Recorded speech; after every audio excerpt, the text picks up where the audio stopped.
The following is intended only for mature audiences. Always consult legal and medical professionals when needed. Viewer discretion is advised. From a an energetic standpoint, anything physical in the body that sets up as an illness stems from an energetic perspective to begin with. So how are these things impacting our chakras? How is it internalizing? I guess we'll call it the awakening time where they're more aware. Oh my gosh, I can tell my cat's acting funny, or I'm feeling like I'm being watched. Mm-hmm. And they're more aware than they are most of the time. I mean, it's like... Right? A lot of them, for me, I had a little girl come to me. I was at church, and that was the first really... And all of a sudden, within a couple of days' time, somebody's either lost their job or somebody's car broke down. You know, these are the accidental sides of manifesting. Stories happen to people, and they take it on themselves. They take it on their shoulders. They take it on their heart. And, a lot of this stuff challenges them and their beliefs about themselves, about it limits who they can be. I like to look at their charts before I do healing session with them. And if we can get their chart, we can really pinpoint, a lot of these are past life things coming forward. What it is we have a conversation with that spirit, and we let them know why we're there. We also... but as far as the negative aspects, it can really lower your mood, and, it can completely depress you. And I've seen that with a lot of people. Because it was a shock for me, I expanded my knowledge, and I stepped into energy healing, and then I went into shamanism. So in working with my guides...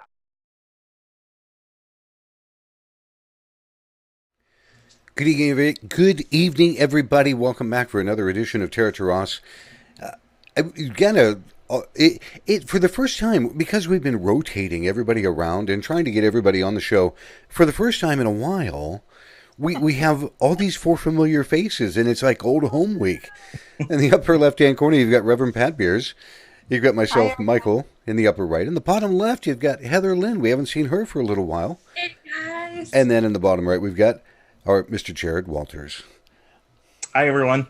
Now, this evening, good to see everybody in the chat room. We're going to be kind of looking at the chat room this evening because tonight, I'm not going to say it's an argument, but tonight is going to be more of a heavy discussion. And we're looking forward to seeing how some of the people in the chat room are going to react to this. Because tonight's topic is not our typical kind of thing. We've got a lot of changes that have been coming along. After the show, we're going to continue doing a live feed. I'm going to take 8 or 10 minutes, and we're going to talk about the changes that are happening to the show. And then we're going to do the after show as a live feed. We've cut it down to about 30 minutes. That way everybody has a little bit of time before they have to run to bed and say goodnight and get up in the morning and all that. But it will be from now until the end of the after show, one live feed. So if you can, when the show is done and the credits roll, stick around. We're going to be talking about a couple things. But tonight is that show. Jared brought this topic up 2 or 3 weeks ago. And I fell in love with it when he said it, because it rang a bell in my brain going, oh, what are you going to say about it, huh? And again, it's not this controversial, we're going to fight about it. But the topic of tonight's show is a world without theology. Imagine, if you would, a world that had no theology. So, if you would, Jared, I'm going to put it right over to you and let you run and take off and talk about this. Absolutely. I kind of have to preface this for the whole gang here, but tonight's topic is very controversial and will ruffle some feathers, I'm sure. So don't hold us guilty by any means for the things that we might say or bring up, because we're only bringing up possible, possibilities, if you will. Some of which are our own beliefs, and some of which are just ways that we can discuss this and kind of have this healthy debate this evening. But, in that conversation we had in the after show, and that's actually how the after show got started, was how this topic got brought up that we're going to be discussing this evening. And, it's very perplexing. It's very complicated because I've been sitting here the majority of the day going, exactly, silence in my brain, because I can't think of a world without having theology. So I went to my computer and I had to look up theology. And theology is the study of the nature of the divine, or basically this understanding of religious beliefs, which can encompass, because when we talk about religion, it's the belief in a higher power, a superhuman entity that in essence created the world, created us, all the above. So it's like, okay, so what perspective do I come from on this? Because I've not had to, do this myself. I was brought up in, with religion from very young. And so it's like, okay, I can't imagine it.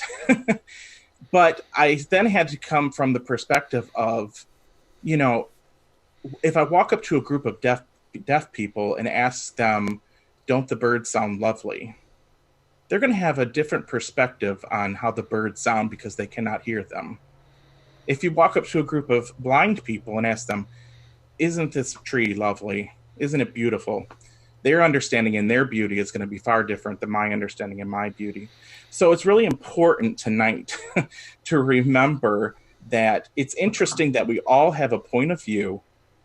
And with that point of view, we have to have tolerance in one another. And in the world that we live in now, you see that a lot of this is going on. We're ruffling a lot of feathers. You have your right wing and your left wing of belief systems here, and we're all arguing about something that it's my way and it's not your way. So if we don't have a world that has this, we have to start understanding, like, what is our purpose? What is our meaning to life? So I'm going to ask you something. Yes. When you give, and I love your visuals that you have, saying if a deaf person cannot hear a bird or a blind person cannot hear a tree, but we can all say there's a tree, whether Right. they have to touch it, whether we can see it, whether they have to rub up against it, whatever. Exactly. But what we're talking about is there's no damn tree. Mm-hmm.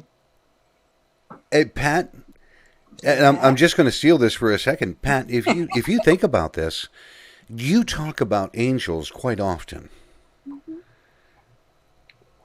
How would your stuff look if there were no angels?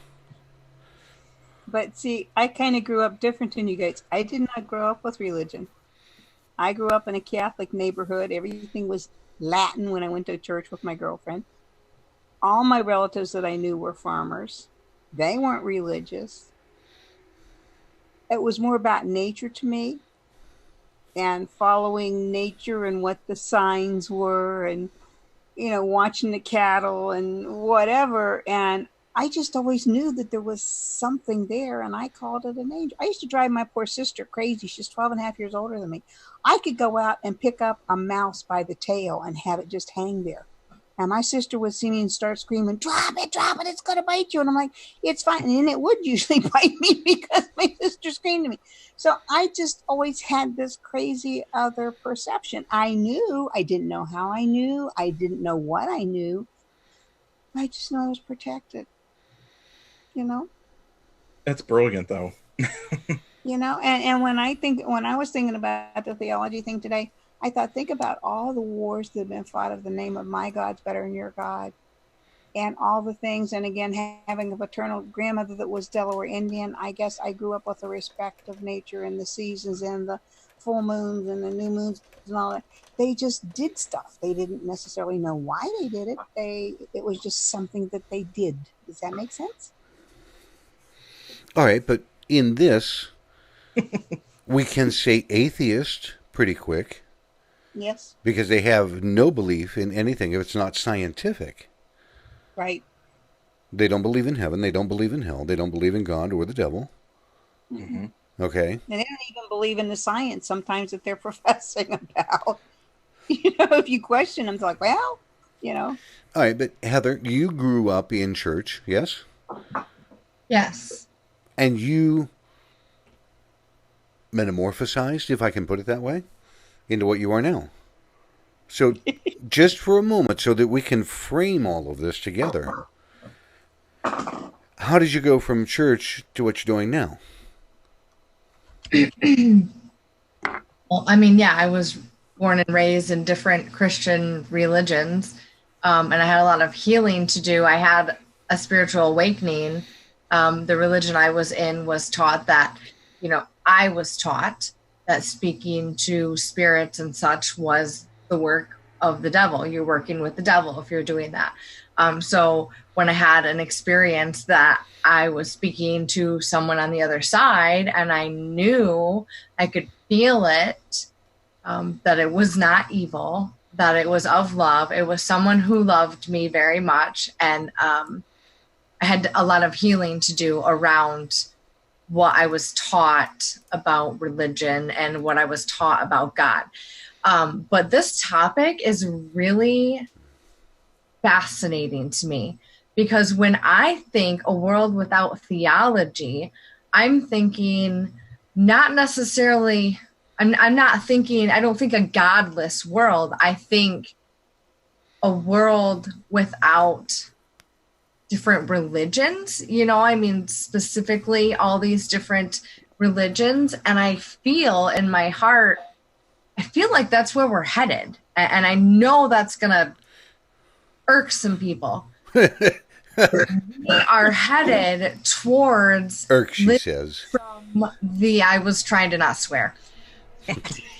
We are evolving, ascending, whatever word you want to use, to living from our heart space. We're getting out of this mind, all of these thoughts, and we're going with what feels good, what feels right.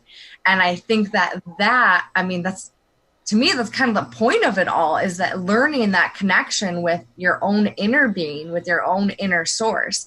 And so when I think a world without theology, I'm like, yes, throw the details out the window. Meditate, connect so that you know what God, the angels, whatever that means to you. Because, religion certainly serves a purpose, many purposes, and it certainly served many purposes in my own life. But yeah, when I think a world without theology, I'm thinking like fifth dimensional living and creating with our minds, instant manifestations. That's kind of where I feel like we're all shifting anyways. And so we're kind of getting out of that theological based reality, if you will, and moving into this heart-spaced feeling. Can I ask a question? Go for it.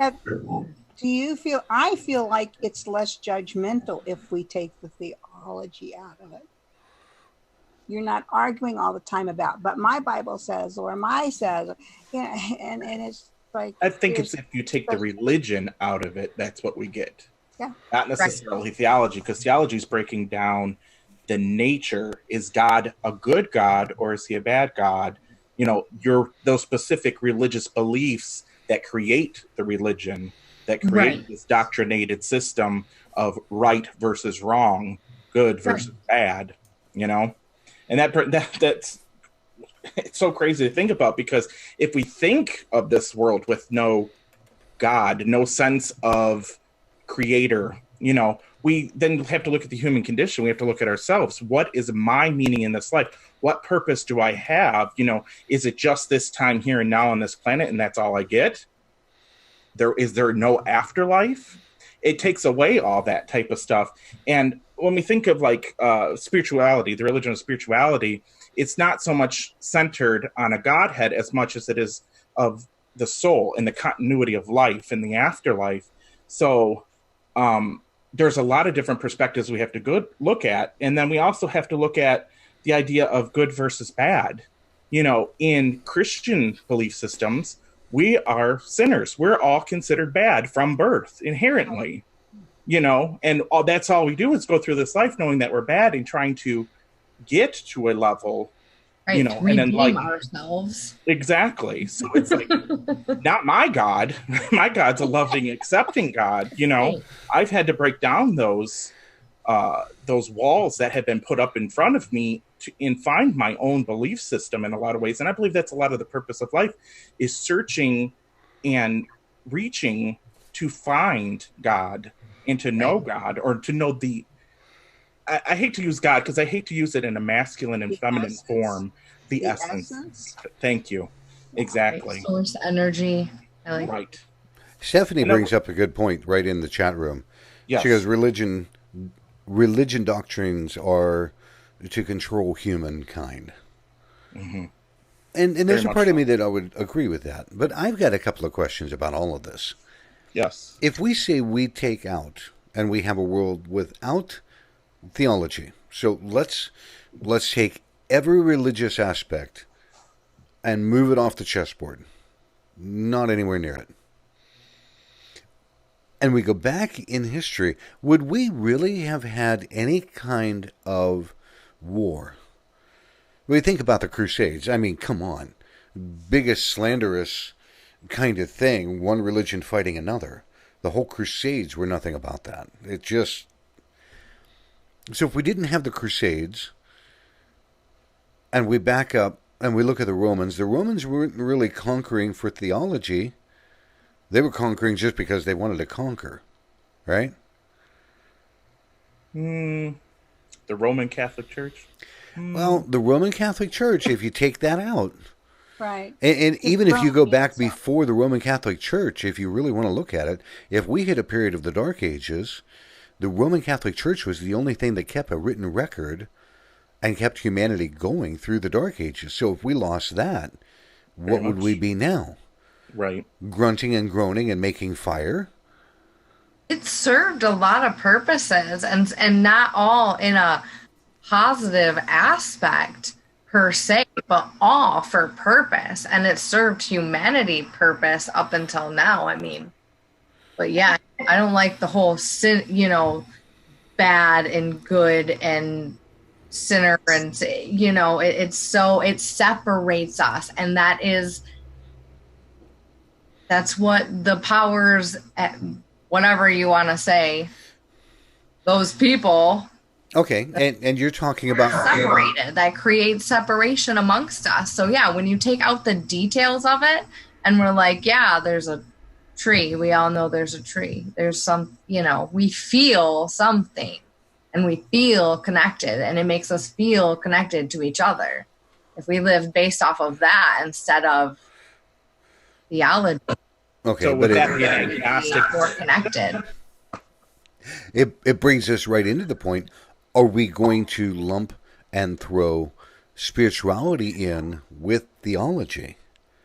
Right. Because you are, I don't want to say, unless you're going to break into Wiccan and Pagan and say that you worship Mother Earth or Father Sky.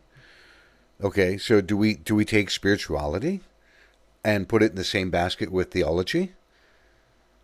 I don't feel spiritual. Depends on how you define it. How do you define spirituality? What does that mean to you? I mean, do you have specific... Without theology, place? Without theology, though, would we know that we have a soul to begin with, a spirit? See, I think so. I feel like that's what you would feel, though. I feel like you would feel that. I mean, if we were, in a different time and place, and life wasn't so fast, and we were born connected, Well, that brings up a good point. Go ahead, Pat. But look at the Native Americans. They felt everything had a soul, if you will.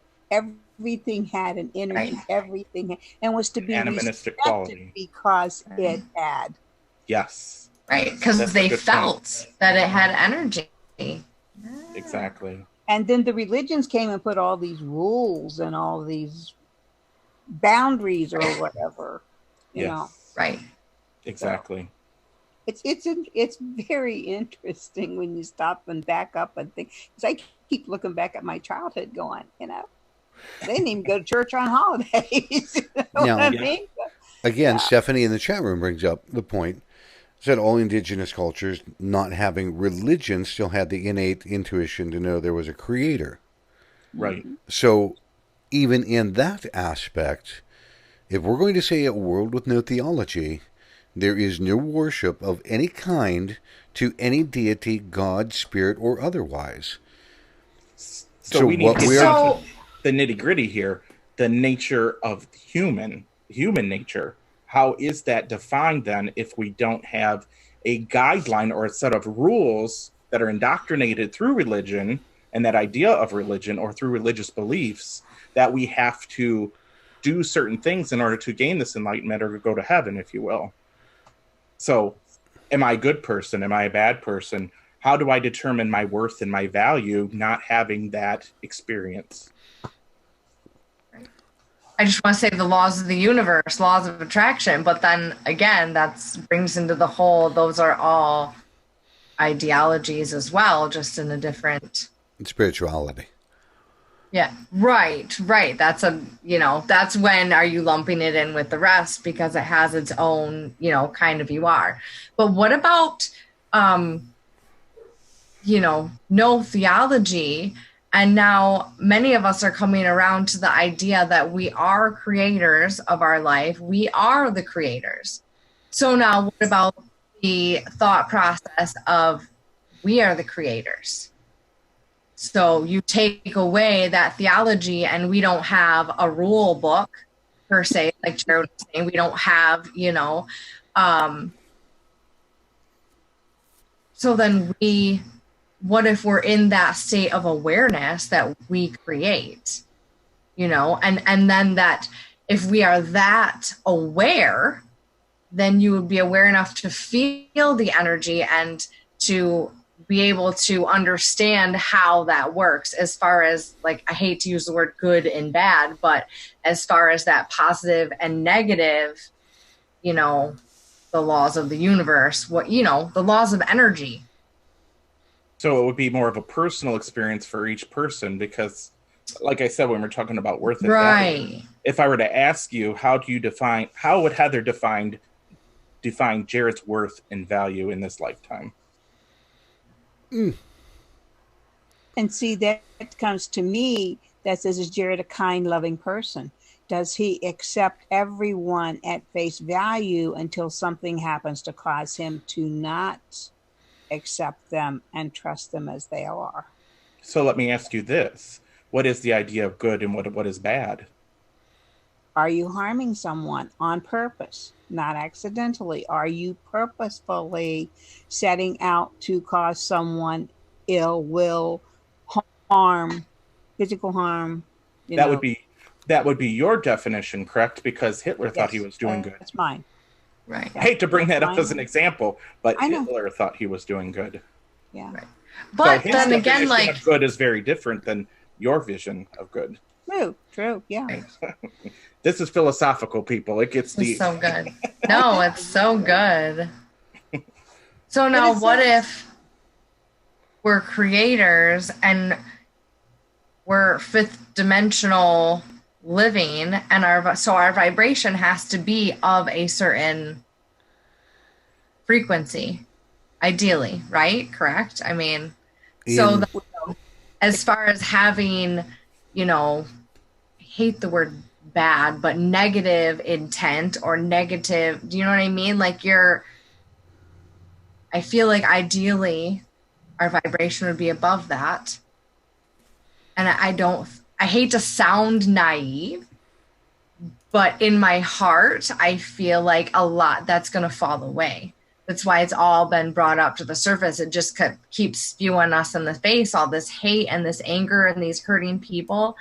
But I guess maybe I'm just a little bit enough of a hippie to believe that, like, love will win, and we're gonna reach that point where the vibration, our frequency is high enough that we can live without theology, because we don't need those defined rules of bad versus good versus, if you believe this, then you're forgiven for being born in the darkness. But do we? I question that. For you, do we need those guidelines? Do we need those indoctrinations in order to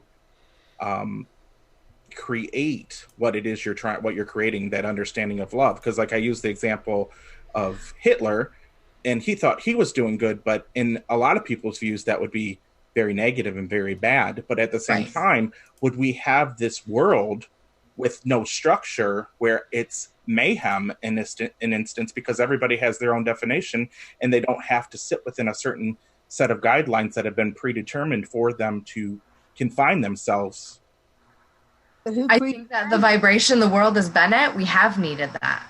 I think that, you know what I mean? I think we have needed that. We've needed that in this earth, and where Mother Earth and where her inhabitants have been. Okay, but again, when we come back to the point of saying that we're going to imagine this world without a theology, we're not going to say Mother Earth. We're not going to say Father Sky. It's so weird. Yeah, it's weird to think about it not. We're not going to say angelic. We're not going to say demonic.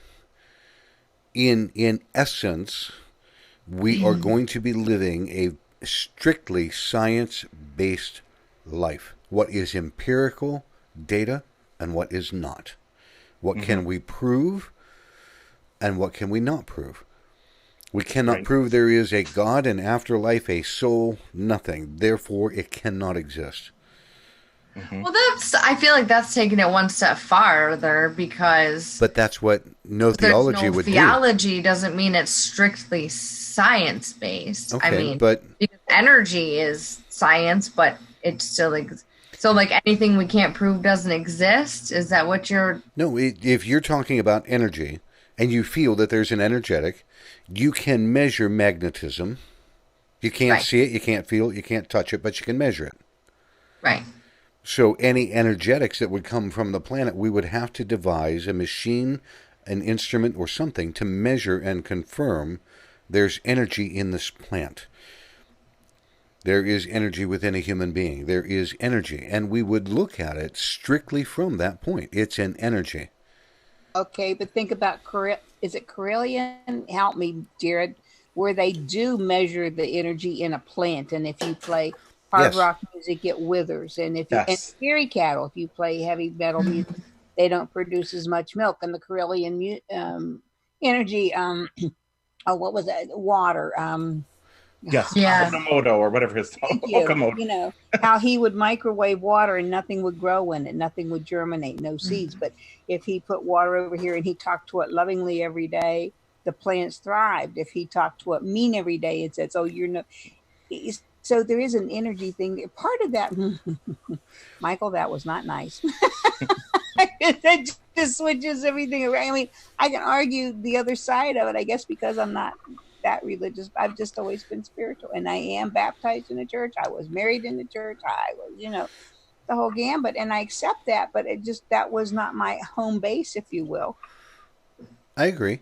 And when you're talking about the plants and everything else that goes with it, we can measure the amplitude of our voice we know that microwave is just a wave that is very tightly condensed, and that's why it heats up water, because we are transferring all that energy through a microwave. We can achieve the same thing if we could focus 1,000 people's voices on a glass of water. We would actually raise the temperature of the water because of our voice amplitude. So what I'm looking at is asking, can everybody think like an atheist where only empirical data is present? I guess I have to admit I can't. Yeah, I'm kind of like, I feel too much. I'm too used to feeling everything. For you to tell me that it has to be scientifically proven, I'm like, I don't buy it. You can throw all the theology out the door, but my heart can tell me what is right to me and not right to me. And right. I don't need the theology to know if I'm being good in my own heart. Now you bring up a very specific point in time where people would start to break away from the herd and create their own sect. Do you remember? Some of them were called the Jews. Some of them were called something else. Some The of them Wiccans, only yeah, had a pagans. belief. Some of them were called the Druids. Okay? Mm-hmm. So they had an understanding, Right. and they were trying to pursue this understanding, this feeling, this emotion. What did all the other atheists do? They went to Created their war. own little commune, if you will. Right. We create our own world. We create our own experience in this Right. world. So I can think of a world without theology because I don't follow theology. I follow what's truth in me and from my experiences and my perceptions of my view of the world. So when I walk outside and I just look at the environment itself and the beauty that surrounds it and understand and define those terms for myself, which brings me joy, which brings me purpose, which brings me and gives me my self-worth, that gives me my value in life, in this life, is what I perceive from what I create in my own world through my own truth. And that own truth is not necessarily your truth. But in this world, what people do is they don't have tolerance. That brings up a whole nother topic, because I can have tolerance for another person's point of view, but I don't have to adapt that as my own, because there's truth in each person's individual truth, if that makes sense. As long as That's how I feel about it. True. Truth. There's truth in all of it. I mean, who's to say? And it all serves a purpose. If this path is what you believe and that's what's in your heart, I'm not going to tell you you're wrong, because I know what feels right in my heart, and it's obviously different than yours. Tolerance. Right. Tolerance. And I know it's about time we have to almost take a break, because I can't believe we're already halfway there. But it's kind of like, think about life this way too. Think of it from the perspective of when you die, there is no afterlife. And while you're here on this existence, for how many years you're here, what is that meaning to you? So now we look like Logan's Run. Yeah, that's really interesting. I was thinking about that earlier. What, Logan's Run? Yeah. It's a very poignant movie. And Pat, I saw you kind of chewing at your lip going, wait, yep.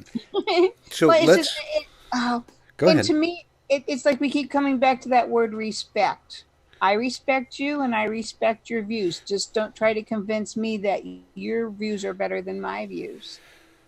You know, and thoughts are things and words have power. What you speak, you create. So if I get judgmental and I think everybody should think like I do, I'm not going to have very many friends left.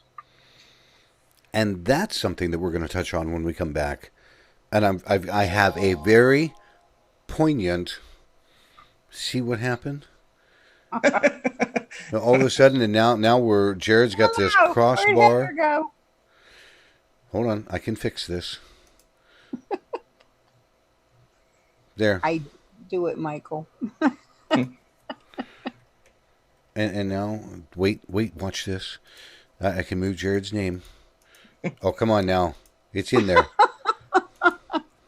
Folks, in case you don't know, Michael tells me, sit still, don't touch anything. Do you hear No, me? because at the beginning of the show, she was doing great, and all of a sudden, her video went out. She goes, I don't know what I did. I touched the keyboard. What did I do? I don't effing know, Pat. What did you do? Michael's challenge. And Heather backs me up. All right, here's what we got. We're going to take a quick break.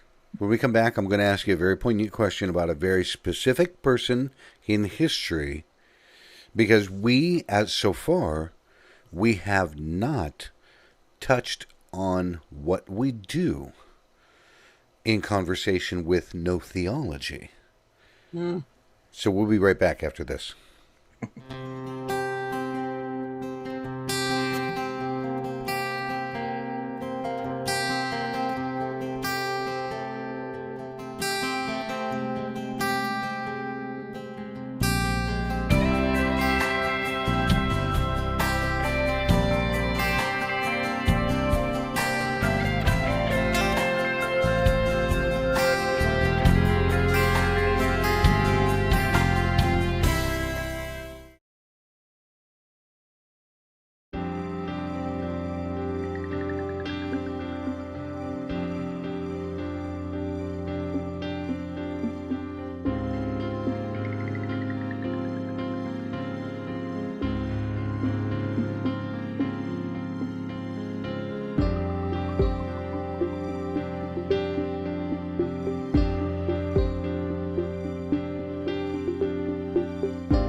During our interlude, we managed to pick up another hitchhiker, so we've got Heather coming back in our show, and that's a good thing. I'm just going to wipe out everybody's name.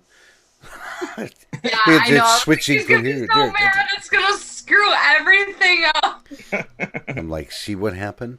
Now, Pat, you mentioned something that I want a lot of people to hear about your husband versus the things that you were doing. Okay, my husband and I were married for, might as well say 41 years, had he lived another few months. And he was a master's degree in organic chemist. And I drove the poor man nuts because for many years, I could not show him in black and white why I knew what I knew, how I felt what I felt, how I had the dream the night before our son broke both his arms at the same time, 10 days before first grade started. And he told me and my blasted dreams, shut up and go to sleep and not talk to him about it. So I went to picnic the next night, didn't wear my glasses, didn't wear my contacts, couldn't see more than 5 feet away. And the man that I described to him the night before was carrying our son, and I couldn't tell if he was alive or dead in my dream. I drove him crazy. But he passed in February, and in September, he began to... I told the kids it only took me 43 years to get this man to understand.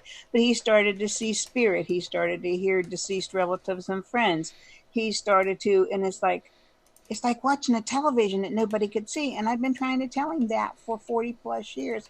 But, and he was a Scorpio, and he just was German, very analytical, and it's just hard for you guys sometimes. But before he passed, I saw peacefulness come over him. The night he passed, the night before, he was very, very at peace, and he looked at me and thanked me, and I thought, geez, it only took me 43 years to do this. So now here's the thing, and I'm glad because it helps bring things into perspective. I mentioned before we took our break that I'm going to ask a question. Go for it. I need everybody to think about Nostradamus. Mm-hmm. Now, Nostradamus was persecuted by theological sects. Okay, S-E-C-T, not sex as in reproduction. For those who are not following along in the home game. So he was persecuted by theological standard. He was also maligned by the scientific community because he could not prove what he was seeing or doing. Now, for those that may be watching or listening, Nostradamus, this was hundreds of years ago, looked into an obsidian mirror and would see the future, and he would write it down. But he could not write it down in straightforward language, so he created what was called a quatrain that would try to describe an event that was going to happen, and his predictions are pretty damn accurate. I think we would all agree to that. So in a world without any kind of theological, how would a person like Nostradamus explain what they are perceiving? Would they take it as a dream? Would they take it as a fevered event, as in they are sick? How would somebody that saw a ghost, because seeing a ghost has nothing to do with theology, okay? If they saw somebody that passed away 3 days ago, how would they explain that? They can't blame it on the heaven. They can't blame it on hell. Don't believe it. Nostradamus lived... It's all energy. Yeah. It is all science. I mean, just because science is lagging by, thousands of years. Okay, but science was suppressed by the church for hundreds of years. Science was suppressed.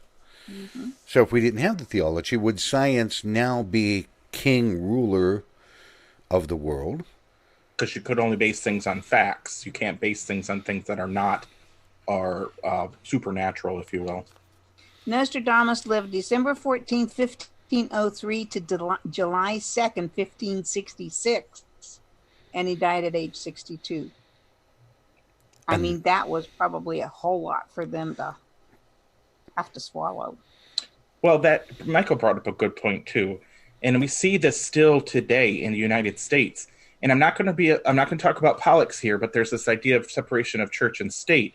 The church still rules the state in a lot of ways because of people's individual beliefs. So, but if we take that out of the equation, their individual beliefs, because they don't necessarily have that so much. Again, it's like it is now with us. We, maybe not all of us on the panel, I'm not sure, but have seen or had a mystical experience at some point or another. And in my tradition that I practice, the Indian shamanism, if you go to a carol and tell them about the whole creation process and the story of Adam and Eve, and they'll look at you and say, well, that didn't happen in my garden.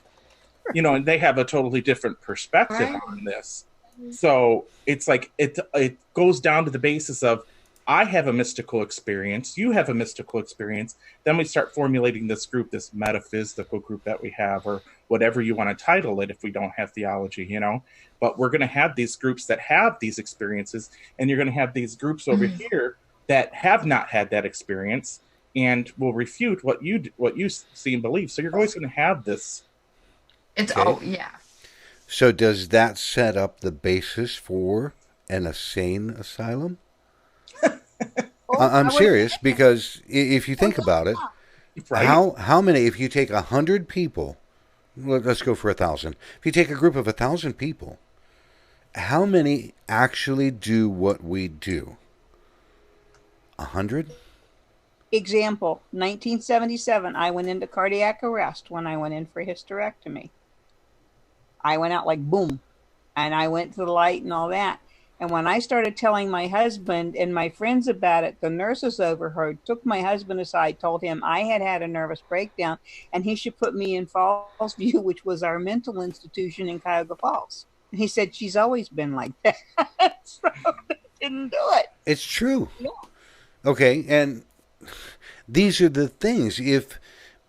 Jared, like you said, if we break into, and this group of people that have had a near-death experience or an awakening kind of experience or saw something, and it has happened so prevalent, and then they finally meet somebody, they talk to them.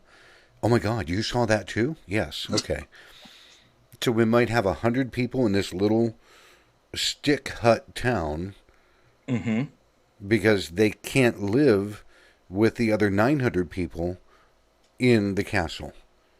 How because about they're shunned. the male and the female? The male lives in the cave, and the female's a widow or whatever, and she lives out on the edge of town in a stick hut.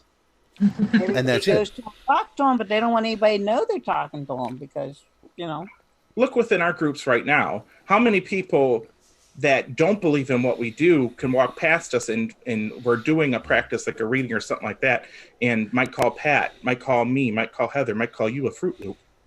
They think we're crazy. They think we should be locked up because we're nuts. Yep. But then you have this other group of people that believe like we do. They silence, and they don't want the public acknowledgement for it for judgment. And then again, you have the far side, people that don't believe in this at all. Right. I get that a lot. I mean, there have been many, excuse me, guys, but males who have been dragged to me by their wives. Case in point, just last year, I'd say probably in March, their daughter was 21. She'd been killed in a car accident, and the father kept blaming himself. And the mother said, I'm going to see this lady. You've never met her. I've only seen her once. And I told him stuff, and he was crying, and he said, and I pray every day to give people the information they need to make the decisions they need to make or to bring them peace. And he said, I can finally believe that I could not have prevented this. And I thank you for freeing me from that belief. I woulda, shoulda, coulda.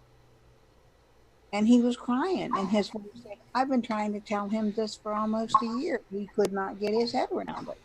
Mm-hmm. If he'd have told her she couldn't leave the house, she wouldn't have been in the accident. Right. So everything's going to be based on facts, just like in science. You have to go through deductive reasoning, this process. I can't for a minute think of it, the scientific, the word's evading me. But you have this process to go through to test and to prove the results, and you have results. Like, A plus B equals C, whatever that is.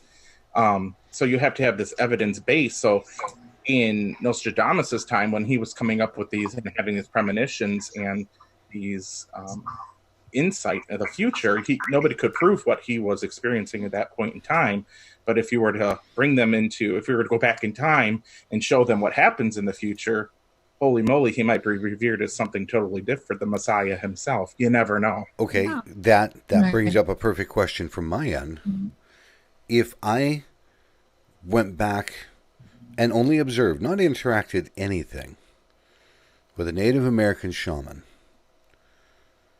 and he somehow was able to be present, not physically, just more ethereal, seeing, vision, and what he saw was a person watching television in their living room. Mm-hmm. How would that shaman describe what he saw? A person sitting on something that did not look like anything he had seen, looking through a magic mirror at other people doing things. Do you know what I mean? How would he describe a television to his people? It would be like a dream. And then he's going to write it in a book and tell everybody for the next 2,000 years that they have to do that. I'm sitting here when you're saying that, and that's why I'm laughing. It's because I'm sitting here thinking it'd be just like me opening up my bank statement on the internet here, and it shows I got $1 million in my account. You know what I mean? What's that going to feel like? How do I go back and tell people I've got $1 million? Wow, what is this? But again, now let's wrap all this back to what we're really looking at. The fact of saying, if there were no theological anything, would there be a group of people doing what we do? Yeah. I think there would be. Think about the kids at Medjugorje. Okay, but remember, Pat, we're the 100 people living in the stick huts on the outside of town. And the only thing that's actually going to survive and thrive is science. Proven, not proven, empirical data. We're always going to be shunned. We're always going to be outcast. Lifetimes I've probably lived like that. I mean, like... Just like now. Give me something I can't handle. For me, it's just like now. I don't necessarily now rely on science to determine what I experience to be truthful and factual. Because for me, my experience is my own. So therefore, it's real. What I see and what I perceive is real to me. And I don't need somebody else to tell me, well, that's not scientifically possible. Well, there's a lot of things that aren't scientifically possible, but it happens. Mm-hmm. You know? So just like now, that's exactly how it would be for me, because I don't necessarily rely on, a collective religion, whether it be Christianity, whether it be Hinduism, Islamic, any of those religions to dictate my truth now. I've had to break down those things because I can't believe that the Christian term of, me being a sinner, that I'm not going to go to heaven because of the way I have my lifestyle.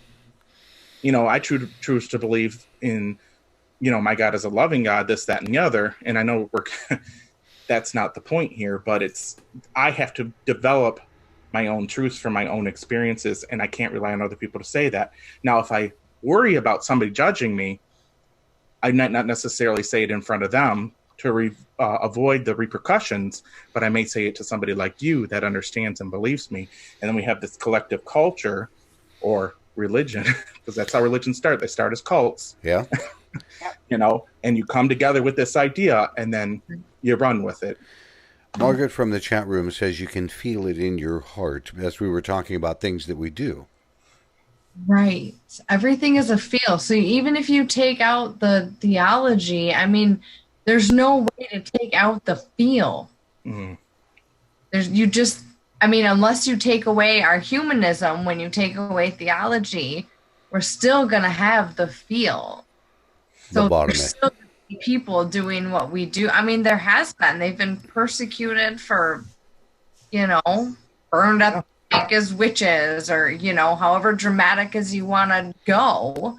Right. It's always been there, whether they had their specific theology or not. So I think that'll continue.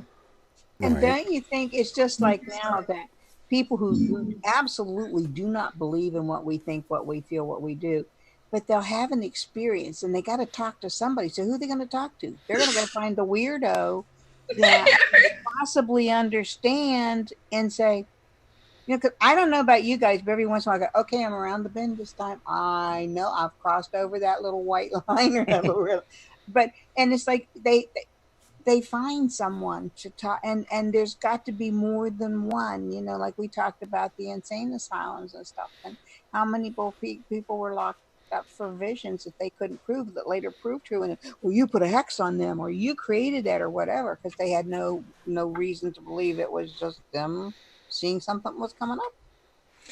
I was just visioning this word without theology again. It's like, let's look at the animal kingdom. What do dogs believe? What do cats believe? I mean, they live their life for self-satisfaction. They know they have to eat because they hunger. They know they have to drink because they thirst.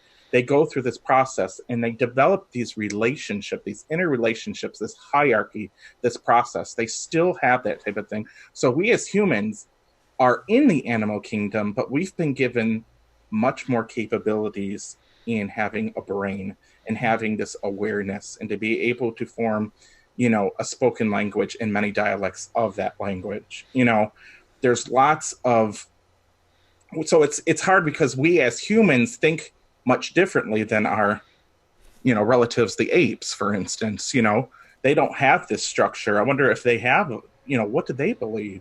Do they not have the belief, or is that the way we would be without theology? But we have to think for ourselves. And the whole idea, what Heather was getting at, she kept saying it over and together, over the feeling. You know, you can't be absent of that feeling because that is what makes you intrinsically human.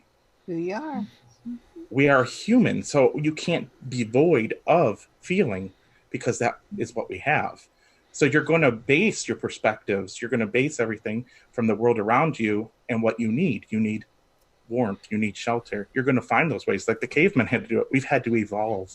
And that's the process. Things would evolve. Things would start one way, and over time, it might be hundreds, thousands of years, but everybody is going to start to think something for themselves.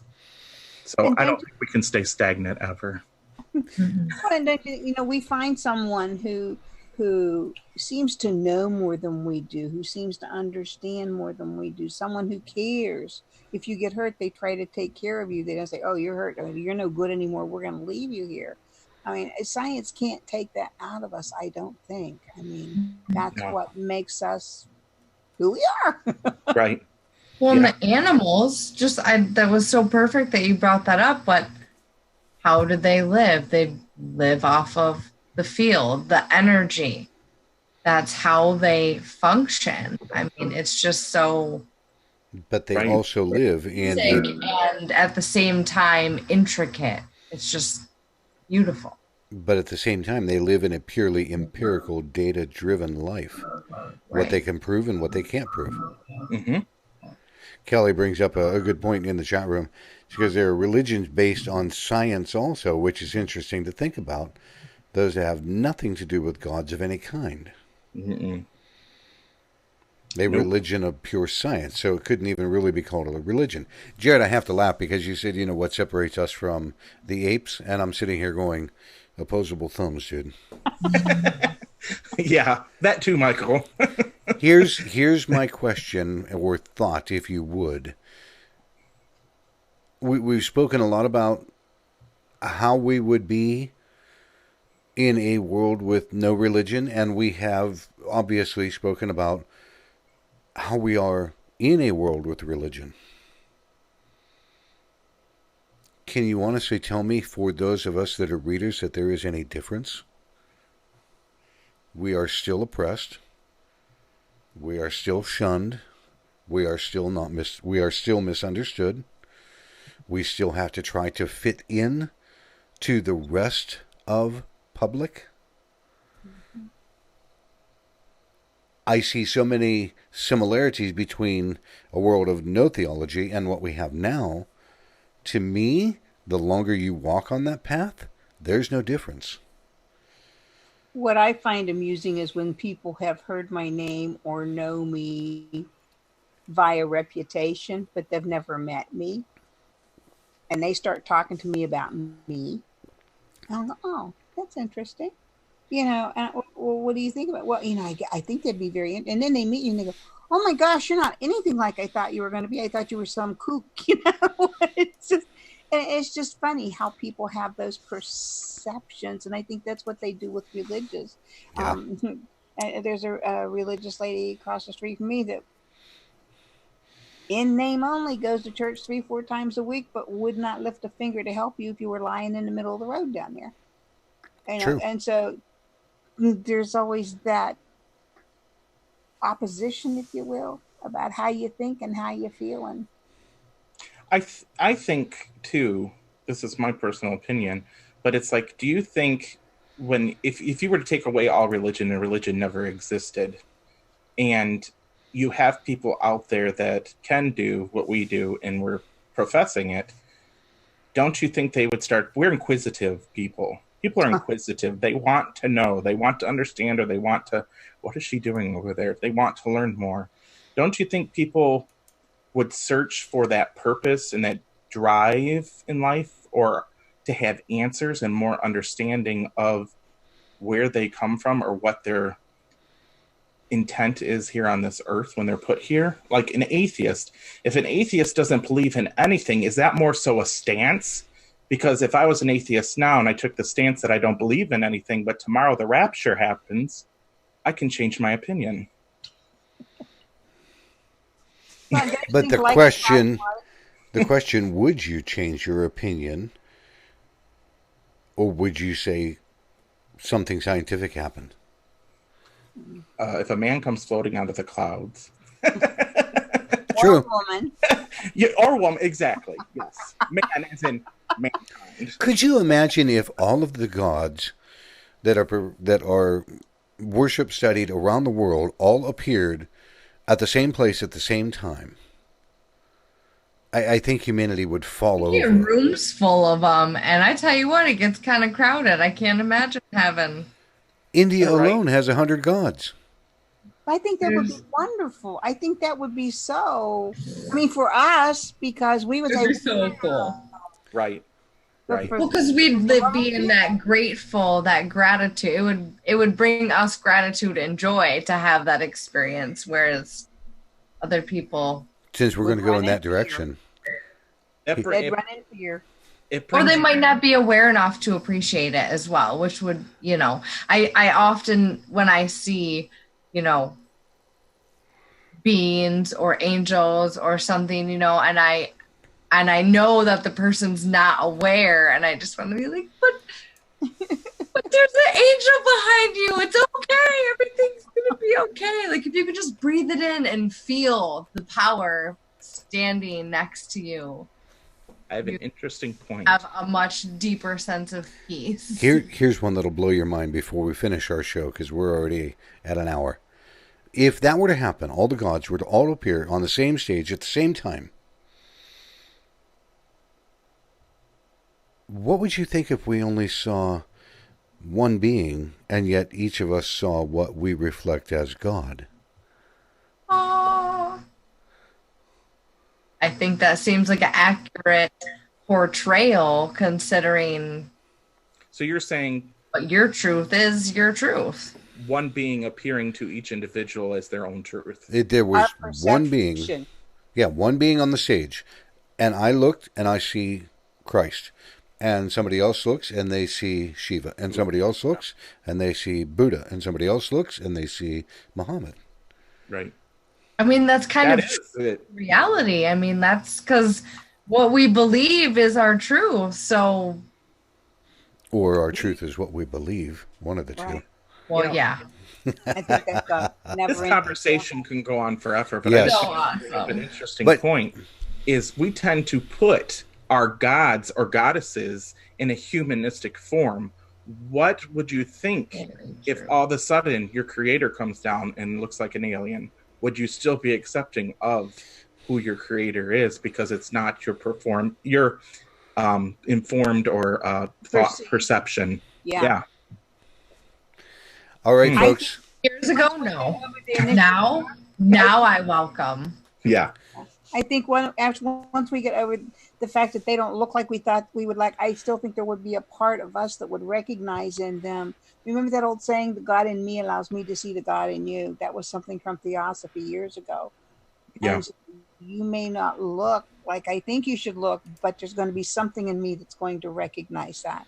Yes, I agree. That's a very good point, Pat. All right, folks. It has been an awesome evening of discussion. Something to bend your mind, bend your brain. And yeah, Jerry's like, no, it hasn't. Well, sure it has. Yeah, no, it hasn't. Yes, it has. Damn it. It'll make you talk to yourself. So what it'll do. Yeah. Everybody go stand in the mirror. Next week, we're going to have another topic. Next week, believe it or not, we're going to have Pat talking about seances. Only this time, we're going to really dig deep into what seances actually are, how they work, what they do, what happens. We're not going to get just topical, but next week, we're going to talk with Pat about seances. And stick around after our end credits roll, because I'm going to talk about the changes that are coming to Terra Turas. But everybody that's on the show, thank you for being here. It's been an interesting hour, to say the least. For everybody else that is watching, listening, please join us again next week. You can check us out on www.terraturas.com. You can check us out here on Facebook for all of our previous shows and videos. You can check us out on YouTube as well at /Terra Turas. You can also listen to our podcast. Any of your major podcasting players, whether it be Google, Apple, SoundCloud, you name it, Heartland, iHeart Radio. We've got previous shows on there for all of our podcasts. Anyhow, thank you everybody for checking in and staying with us. We'll be right back after our end credits here.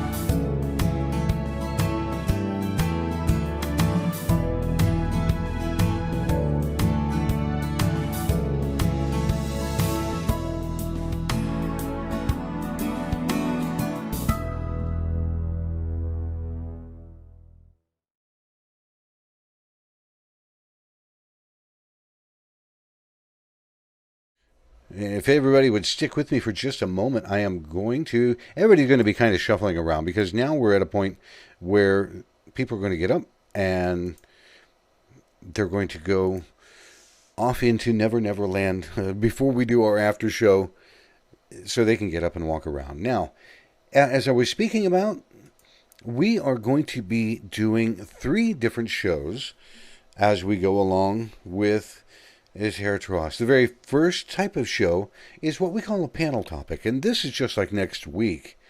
Next week, Pat Beers will be here.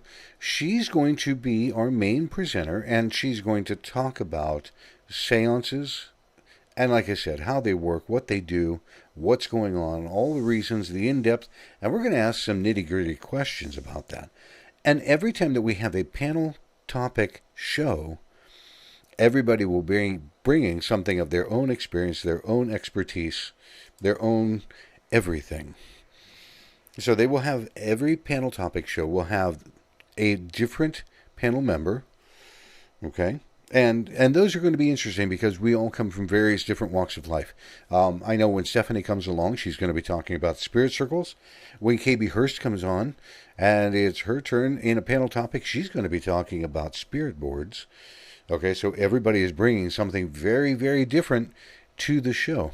Now, the second type of show that we have is we're actually going to start doing live readings. Okay? We're going to be pulling people out of the public, talking to them, making sure that they're comfortable, and then they're going to phone into our show. And on the phone, while they're on the phone, they're going to have 4 or 5 questions. And as they ask their question, all of the panel members that are there are going to be able to give them a live reading answer. And so we might run into some very eclectic kinds of who knows what. When we have people coming right out of the public, they might ask something about their family, they might ask about their love life, they might ask about their own destiny or life path. We are not going to know. We're not prefacing this. We are not doing anything. When the person calls in, we're right there with everybody else that's going to be in the audience going, oh man, what are they asking about? And if they ask something odd and everybody cringes, well, we're going to be doing the same thing.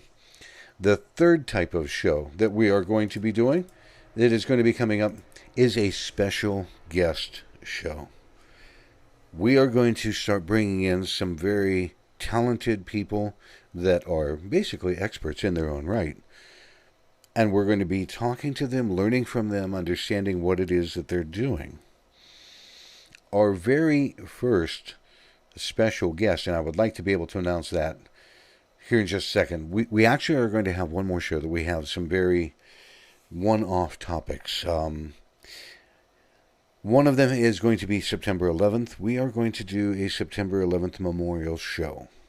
So it's going to be a very special topic show. And we're going to address things that are happening on that day, on the memorial, things that are happening. And every now and again, we're going to have a very special topic-driven show as we come across some different things that we think about. Now, with all of that being said, our very first person that we're going to have live on our show, September 18th, is going to be Nancy Gardner. Now, Nancy is very much a certified Tai Chi and Qigong instructor, which is a healing modality. She is credentialed in so many different ways, but what she's going to be talking to us about is walking the medicine wheel. And you've seen these laid out from Native American, from many different aspects, but all of the aspects of a medicine wheel, each phase of the moon, each piece on the medicine wheel has a very distinct meaning of what it's going to do, how it's going to react, how does it work in our lives. But September 18th is going to be Nancy Gardner. She's going to be live on our show. It'll be an hour or an hour and a half. And I am very, very much looking forward to having her on the show. Now, what I'm going to be doing now is turning around and jumping into and seeing if there are any other readers, any other panel members that are going to want to jump in for the after show. And again, our after show this evening, we were doing them in a little bit of a different fashion because we had turned around and we said, hey, we'd like to be able to do this. And we were doing them and cutting them in to a couple of different video formats, because when we uploaded the video to our Facebook page, you can only do it in 30-minute aspects, and we could only upload so many gig, so many meg. So we're doing a 30-minute after show, and we're going to start that. I think we're just going to start that right now.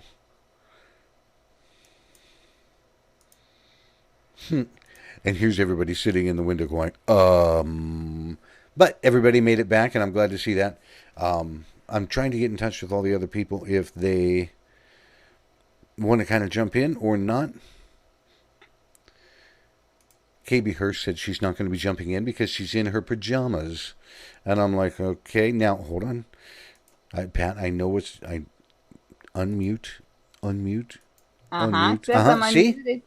Yeah. Now everybody can hear each other. Oh. Now, Pat, you know Nancy Gardner. Right. And you know her. There's another. There she is.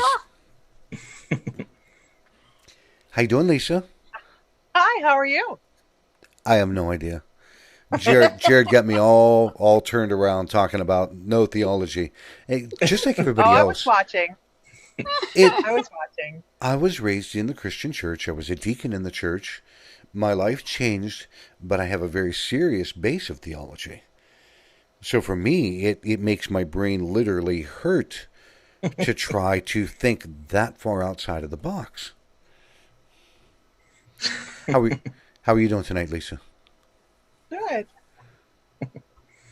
Is it warm where you are? What in the world is going on? Heather, I don't know if you have met Lisa yet. I think this is the first time you might have actually met her face to face, so to speak. Yeah, hi. It's nice to see you. Okay. I was having technical difficulties. What in the world is going on? Michael doesn't understand that at all. He's going to tell you what he tells me. Just sit there, don't touch anything, okay? I guess. Yes. I was sitting here watching your guys' program, and it was so interesting. You guys just have like wonderful points of view on this. I really enjoyed watching that. So my husband actually deserted me. He went to bed. He's like, no, I'm done. I'm gone. But you know, it was really interesting. I know I had some people on